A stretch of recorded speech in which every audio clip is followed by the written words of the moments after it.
Jesse Marsch is not having a good time at Leipzig right now. Obviously, it's not easy.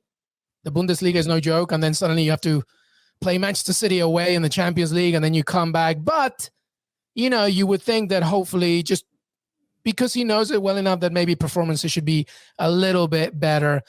Heath, how much time does he have to correct things? I don't want to completely, be extravagant here, but, this is a results business, and Jesse Marsch needs them for Leipzig, especially a huge club like Leipzig. How much time does he have to correct things? And then Jimmy chime in, of course.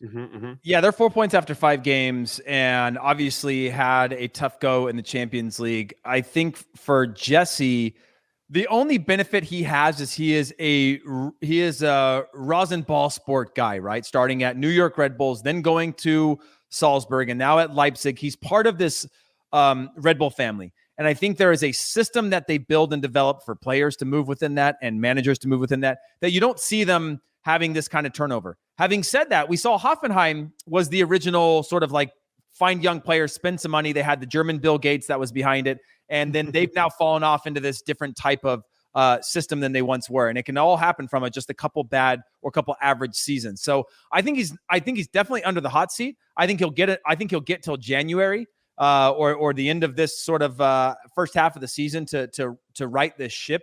I do think that they'll make that harsh change come January if they have to.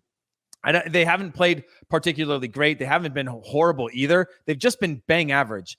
And I've seen Leipzig for long periods of times in the last seasons be really bang average, but very good at a few things, right? Pressing high up the field, winning ball in dangerous positions, counterattack, score goals, and then fight like hell to win games at that point. And again, it's another thing that when it's off or when teams start to figure that out over time, or Jesse comes in with a different mentality on how you motivate players in the Austrian Bundesliga or in Major League Soccer, than how you now motivate a little bit bigger egos and a little bit stronger-minded players and a little bit higher quality players and how you manage them or micromanage them and those types of things that could be tense in the locker room. We've obviously seen that he's a player's coach.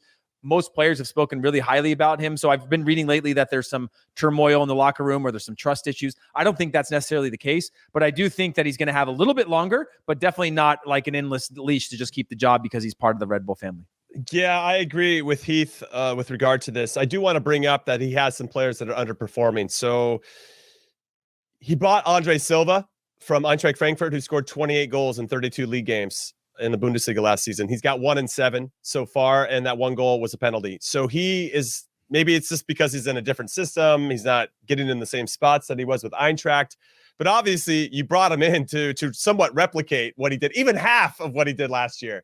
And now he's being started over Yusuf Poulsen, who's been a veteran of the club for many, many years. So you have that going on. Then Danny Olmo, who had 14 assists for RB Leipzig last season, he hasn't really been ticking the same way, right? A lot of teams are interested in buying Danny Olmo, but he hasn't been playing at that level that we saw last season. Maybe he's tired.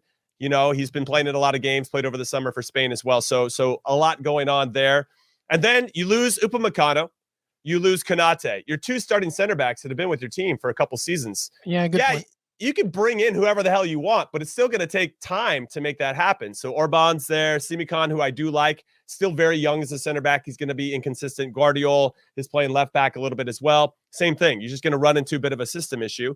And then Sabitzer, who's another guy who's an engine in the middle of midfield, basically handing him off for free to Bayern Munich.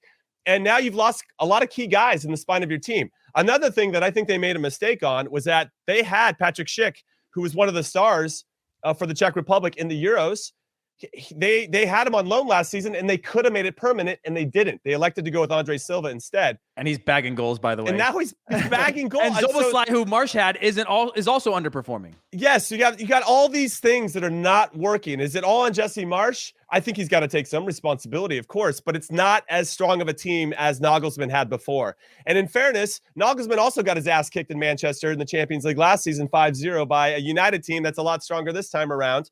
So it's not all on Jesse Marsch. I know we're very biased and we want to support him no matter what, but we'll try to be as unbiased as we can. But I also think that there's a couple players underperforming. They've made some structural changes to their squad, especially in the spine of the team. And you have a couple guys underperforming, and now you've got this situation. So Can you quickly turn it around? Yes. They get one win that builds into 2, builds into 3, and then we're talking about how great a manager Jesse Marsch is. But he's got to get that first one first. He does have to get it quick, and obviously it's still early in the season, only 5 matches. They have Hertha Berlin after this, and then Champions League once again, and some doable games that they can really take care. By the way, Tony says Sabitzer is a big loss. He's a really good player. Konate played very well this weekend. Agree. He did. He played very well Tony. this weekend. That's right.